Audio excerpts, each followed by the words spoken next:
साथियों नमस्कार, स्वागत है आपका अपने चैनल सक्सेस जंक्शन एक कदम सफलता की ओर में। और हम लेकर के आ गए हैं सभी प्रतियोगी परीक्षाओं की दृष्टि से अति महत्वपूर्ण 360 डिग्री करंट अफेयर्स, यानी कि यहाँ पर आपको हर एक प्रश्न के बारे में डिटेल में जानकारी दी जाएगी, जिससे अगर उससे संबंधित कोई अन्य प्रश्न भी आपको परीक्षा में देखने को मिलता है तो आप उसे भी बड़ी आसानी से सॉल्व कर सकते हैं। तो चलिए बिना समय गवाए हुए चलते हैं, सीधे आपको बताते हैं कि आज के सेशंस में क्या क्या होने वाला है। आइए देखते हैं।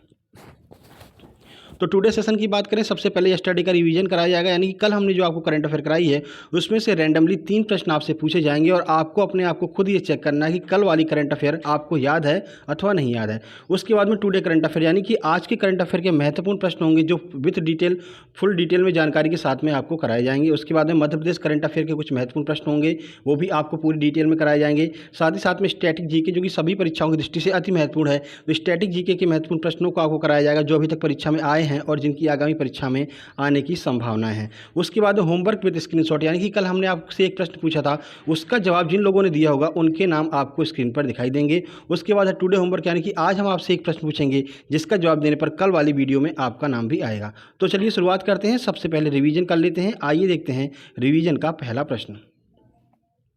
तो पहला प्रश्न है, मिल्खा सिंह का अभी हाल ही में निधन हो गया, वे किस खेल से संबंधित थे? क्रिकेट, धावक, टेनिस या फिर बैडमिंटन? आइए आंसर देख लेते हैं। सही आंसर है बी, यानी कि वे एक धावक थे, एक एथलेटिक्स थे जिनका भी हाल ही में निधन हो गया है कोविड-19 की वजह से। चलिए आगे बढ़ते हैं, अगला प्रश्न देखते हैं। केंद्र ने किस वर्ष तक सड़क दुर्घटना में होने वाली मौतों को 50% तक कम करने का लक्ष्य रखा है? 2022, 2023, 2024 या फिर 2030? आइए आंसर देखते हैं। सही आंसर है सी, यानी कि 2024 तक जो मंत्री हैं नितिन गडकरी, जो सड़क एवं परिवहन मंत्री हैं नितिन गडकरी, उन्होंने ये लक्ष्य रखा है कि 2024 तक जो सड़क में मौतें हो रही हैं, सड़क दुर्घटना में, रोड एक्सीडेंट में, उसको 50% तक कम किया जाए, कुछ ऐसी व्यवस्था की जाए। आगे बढ़ते हैं, अगला प्रश्न देखते हैं। केविन ओब्रायन का संबंध किस खेल से है? क्रिकेट, रेसलिंग, टेनिस या फिर बैडमिंटन? आइए आंसर देखते हैं। सही आंसर है ए, यानी कि क्रिकेट से संबंधित है केविन ओब्रायन, और इनके नाम पर एक रिकॉर्ड है विश्व कप में 50 गेंदों में शतक बनाने का, जो कि विश्व कप में बनाया गया सबसे तेज शतक है। इसलिए ये हमारी परीक्षा की दृष्टि से महत्वपूर्ण हो सकते हैं। खेल एवं खिलाड़ियों के नाम जब पूछे जाते हैं तो केविन ओब्रायन के बारे में आपसे पूछा जा सकता है। चलिए आगे बढ़ते हैं और शुरुआत करते हैं टुडे करंट अफेयर 21 जून, महत्वपूर्ण करंट अफेयर। आइए देखते हैं पहला प्रश्न। अभी हाल ही में किस भारतीय ने यूनाइटेड नेशन भूमि संरक्षण पुरस्कार जीता है? यानी कि यूएन की तरफ से भूमि संरक्षण पुरस्कार अभी किसी को दिया गया है भारतीय को, तो वो भारतीय इनमें से कौन है? राणा गुरमीत सिंह सोढ़ी, श्याम सुंदर ज्ञानी, अशोक लवासा या फिर मेघा पाटकर? सही आंसर है इसमें बी, यानी कि श्याम सुंदर ज्ञानी जो हैं वो यहाँ पर अभी हाल ही में यूनाइटेड नेशन के भूमि संरक्षण पुरस्कार प्राप्त करने वाले प्रथम भारतीय बन गए हैं। आइए कुछ जानकारी आपको देते हैं, देखिए। तो राजस्थान स्थित जलवायु कार्यकर्ता श्याम सुंदर ज्ञानी की पर्यावरण संरक्षण अवधारणा फैमिलियर फॉरेस्ट्री ने संयुक्त राष्ट्र का land for the life award 2021 जीता है। तो इनकी रचना कौन सी, अवधारणा कौन सी, याद रखिएगा। फैमिलियर फॉरेस्ट्री के लिए इन्हें अभी हाल ही में संयुक्त राष्ट्र की तरफ से land for the life 2021 award दिया गया है। यह घोषणा संयुक्त राष्ट्र कन्वेंशन कॉम्बैट डेजर्टिफिकेशन के द्वारा जारी की गई है। राजस्थान के बीकानेर में समाजशास्त्र के एसोसिएट प्रोफेसर श्याम सुंदर ज्ञानी 15 वर्षों से अधिक समय से फैमिलियर फॉरेस्ट्री का प्रचार कर रहे हैं। ठीक है, तो राजस्थान के बीकानेर के कॉलेज में जो है ये एक एसोसिएट प्रोफेसर हैं श्याम सुंदर ज्ञानी, जो कि 15 वर्षों से अधिक समय से फैमिलियर फॉरेस्ट्री का प्रचार प्रसार कर रहे हैं, और इसी के लिए यूएन की तरफ से इन्हें land for the life award 2021 से सम्मानित किया गया है। चलिए आगे बढ़ते हैं और अगला प्रश्न देखते हैं।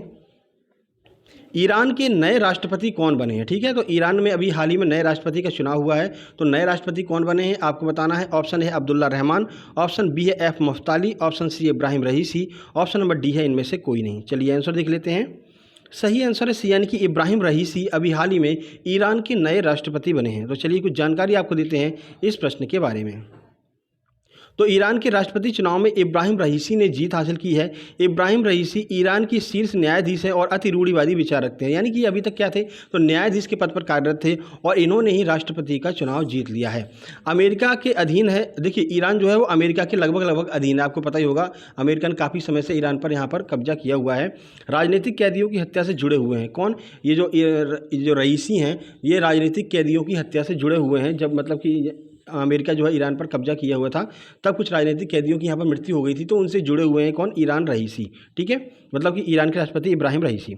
सुप्रीम लीडर के बाद ईरान के राष्ट्रपति देश में दूसरा सर्वोच्च अधिकारी का पद है, यानी सबसे ऊपर कौन है ईरान में? जैसे अपने सबसे ऊपर संविधान होता है, उसके बाद राष्ट्रपति होता है, तो ठीक उसी तरह से सुप्रीम लीडर जो है वो ईरान में सबसे ऊपर है। और दूसरे नंबर पर कौन है? तो ईरान के राष्ट्रपति दूसरे नंबर पर यहाँ पर आते हैं। ठीक है, आइए आगे बढ़।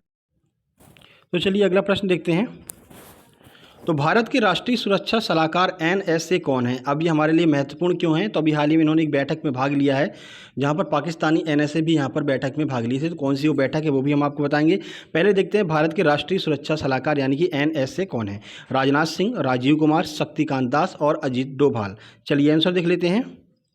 सही आंसर है डी, यानी कि जो अजीत डोभाल हैं वो भारत के राष्ट्रीय सुरक्षा सलाहकार यानी कि NSA हैं। चलिए कुछ जानकारी आपको देते हैं इस प्रश्न के बारे में। देखिए, तो राष्ट्रीय सुरक्षा सलाहकार NSA अजीत डोभाल हैं। इन्होंने अभी हाल ही में 2021 जून के तीसरे सप्ताह में संघाई सहयोग संगठन यानी कि SCO की बैठक में भाग लिया है। तो SCO का फुल फॉर्म भी आपको याद रखना है, संघाई सहयोग संगठन जो होता है वो आपकी SCO का फुल फॉर्म होता है। यहाँ पर पाकिस्तानी NSA मोहित यूसुफ भी मौजूद थे, तो ये भी आपको याद रखना कि पाकिस्तानी NSA कौन है? तो पाकिस्तान के NSA हैं मोहित यूसुफ। ठीक है, SCO में वर्तमान में कितने सदस्य हैं आपसे पूछा जा सकता है। तो SCO में वर्तमान में 8 सदस्य हैं। कौन कौन से सदस्य देश हैं? देखिए, Russia, China, India, Pakistan, Kazakhstan, Kyrgyzstan, Tajikistan और उज्बेकिस्तान, ये 8 देश जो हैं वो इस समय SCO में मतलब कि शामिल है। ठीक है, और जो ताजिकिस्तान है वो इस समूह का अध्यक्ष बनाया गया है। तो आपको याद रखना है SCO के बारे में, ये महत्वपूर्ण जानकारी हो गई। और भारत के NSA कौन है? तो अजीत डोभाल जो हैं वो भारत के NSA हैं। ठीक है, चलिए आगे बढ़ते हैं, अगला प्रश्न देखते हैं।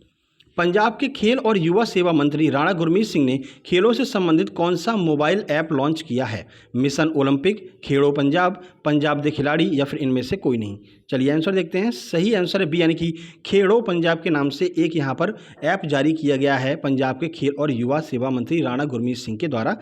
चलिए कुछ जानकारी आपको देते हैं। देखिए, तो पंजाब के खेल और युवा मंत्री राणा गुरमीत सिंह सोढ़ी ने 18 जून 2021 को एक विशेष मोबाइल ऐप खेलो पंजाब लॉन्च किया। देखिए, आपको खेलो ही देखना है, खेलो नहीं करना। अगर खेलो कर देंगे तो वो फिर हिंदी भाषा हो जाएगी। इन्होंने पंजाबी में ही जारी किया है, खेलो पंजाब के नाम से। ठीक है, खेल विभाग के इतिहास में यह पहला मौका है जब किसी विभाग ने, जब मतलब खेल विभाग के अंदर कोई भी ऐसा विभाग है जिसने कोई मोबाइल ऐप लॉन्च किया हो। इससे पहले खेल विभाग के अंदर कोई भी मोबाइल ऐप लॉन्च नहीं किया गया था, इसलिए ये जो प्रश्न है वो आपके लिए महत्वपूर्ण साबित हो सकता है।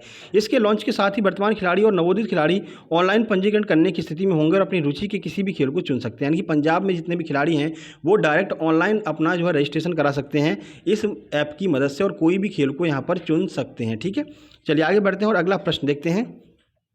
विश्व शरणार्थी दिवस कब मनाया जाता है? 20 जून, 15 जून, 5 जून और 19 जून। चलिए आंसर देख लेते हैं। सही आंसर है ए, यानी कि 20 जून को विश्व शरणार्थी दिवस मनाया जाता है। देखिए कुछ जानकारी। तो संयुक्त राष्ट्र संघ द्वारा नामित इस दिन को विश्व शरणार्थी दिवस के रूप में हर साल 20 जून को मनाया जाता है। यह दुनिया भर में शरणार्थियों के साहस और लचीलेपन का आदर और सम्मान करने के लिए मनाया जाता है। अब देखिए, रिफ्यूजीज कौन होते हैं? तो जो विदेशों से अपने देश में आते हैं वो यहाँ पर रिफ्यूजी होते हैं। ठीक है, कुछ समय के लिए रहने आते हैं फिर बाद में रहने लगते हैं। ठीक है, तो वो रिफ्यूजी होते हैं, यानी शरणार्थी होते हैं। भारत में अगर शरण लेते हैं जो लोग, वो शरणार्थी कहलाते हैं। ठीक है, यह दिवस पहली बार कब मनाया गया था? तो पहली बार 20 जून 2001 को यह दिवस मनाया गया था। इसने शरणार्थियों की स्थिति से संबंधित 1951 कन्वेंशन की 50वीं वर्षगांठ अभी हाल ही में मनाई है। तो शरणार्थियों की स्थिति से संबंधित 1951 में एक कन्वेंशन हुई थी, उसकी 50वीं वर्षगांठ अभी हाल ही में यहाँ पर मनाई गई है। ठीक है, चलिए आगे बढ़ते हैं और अगला प्रश्न देखते हैं। तो एनजीटी ने अभी हाल ही में वरुणा और 80 नदियों के कायाकल्प के लिए एक समिति बनाई है। ये नदियाँ किस नदी की सहायक नदी हैं? ये प्रश्न बहुत ज़्यादा महत्वपूर्ण है, ऐसे प्रश्न अक्सर पूछे जाते हैं और एमपीपीएससी के एग्जाम में पर्यावरण का यह प्रश्न बन करके आ सकता है। ठीक है, एनटीपीसी में भी यह पर्यावरण एनवायरमेंट का प्रश्न बन करके आ सकता है।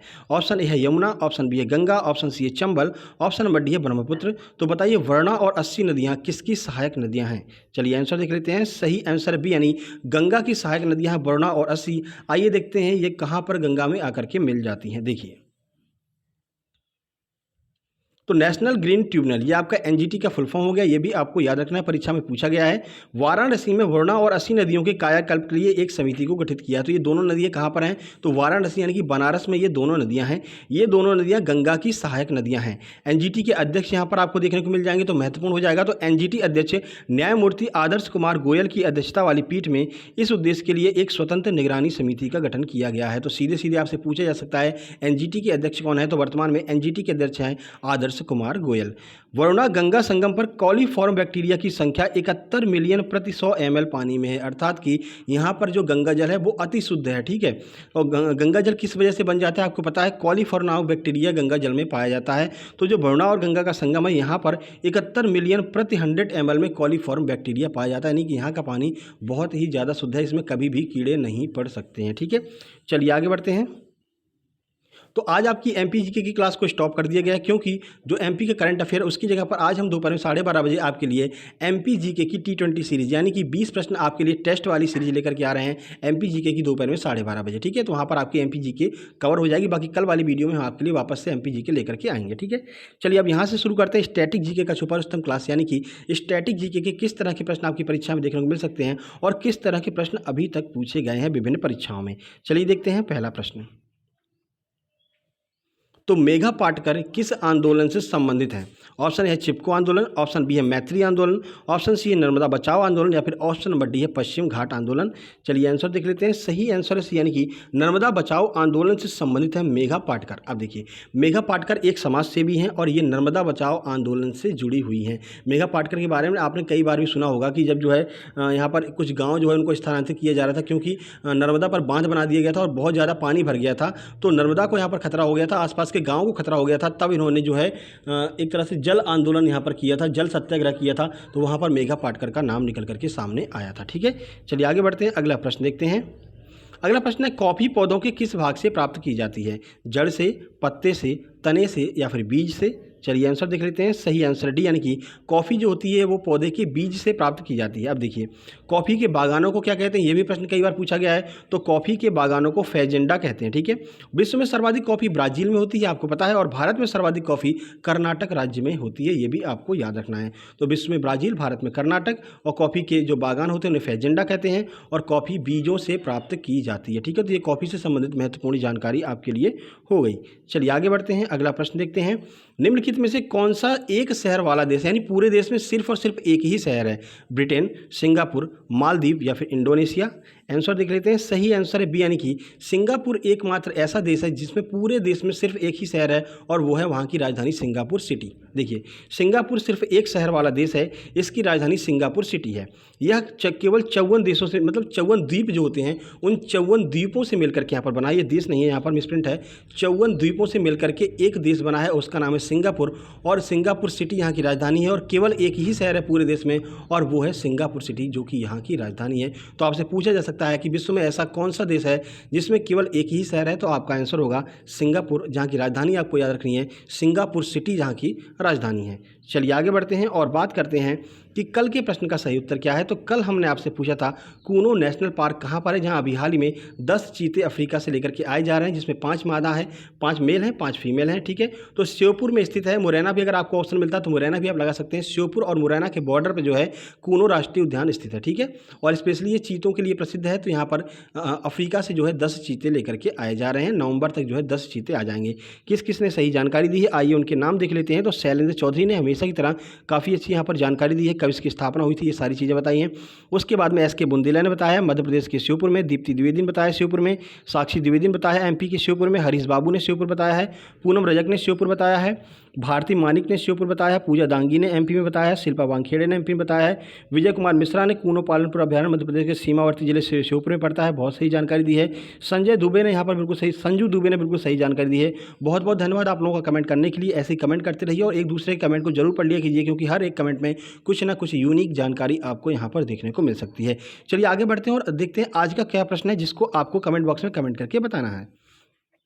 तो वेदों की ओर लौटो नारा किसके द्वारा दिया गया था? महत्वपूर्ण प्रश्न है, कई बार परीक्षाओं में पूछा गया है, कई बार रेलवे ने, व्यापम ने और एमपीपीएससी ने भी 1-2 बार कवर किया है कि वेदों की ओर लौटो ये नारा किसके द्वारा दिया गया है। ठीक है, ये आपको कमेंट बॉक्स में कमेंट करना है। बाकी आपको हम बता दें, डेली एमपीपीएससी वालों के लिए दोपहर में 12:30 बजे हम प्रैक्टिस सेट लेकर के आते रहते हैं। तो आज हम आपके लिए एमपी जीके का T20 यानी कि 20 प्रश्नों का प्रैक्टिस सेट लेकर के आ रहे हैं और आपको जाकर के प्रैक्टिस सेट जरूर ज्वाइन करना है। जो भी यहाँ पर सुबह की 7:30 बजे वाली वीडियो और शाम और दोपहर की 12:30 बजे वाली वीडियो देखते हैं, उनका एमपीपीएससी को लेकर के उनको बिल्कुल निश्चिंत रहना है, क्योंकि यूनिट 8 के साथ साथ में बाकी की यूनिट आपकी दोपहर वाली वीडियो से कवर हो जाती है। ठीक है, तो ये वीडियो पसंद आई, वीडियो को लाइक कीजिए, दोस्तों के पास शेयर कीजिए और चैनल पर पहली बार आए हैं तो चैनल को सब्सक्राइब करके नोटिफिकेशन बेल जरूर दबा लीजिए, क्योंकि डेली हम आपके लिए सुबह 7:30 बजे ऐसे ही करंट अफेयर और दोपहर में 12:30 बजे आपके लिए प्रैक्टिस सेट लेकर के आते रहते हैं। बाकी मिल्खा सिंह के लिए जो है, मिल्खा सिंह के ऊपर एक 5 मिनट की वीडियो लेकर के आने वाले हैं, जिसमें मिल्खा सिंह से संबंधित बहुत सारी जानकारी आपको दी जाएगी, क्योंकि मिल्खा सिंह यहाँ पर न्यूज़ में बने हुए हैं तो प्रश्न आपसे पूछा जा सकता है। 2021 एमपीपीएससी में, एमपीएसआई की जो या फिर 18 जो वैकेंसी एमपी पुलिस की जो मध्य प्रदेश में आने वाली, उन सभी परीक्षाओं के लिए महत्वपूर्ण है। मिल्खा सिंह से संबंधित जो भी जानकारी हो आप खुद भी कनेक्ट कर सकते हैं। ठीक है, तो मिलते हैं दोपहर में 12:30 बजे एमपी जीके में। तब तक के लिए नमस्कार, धन्यवाद।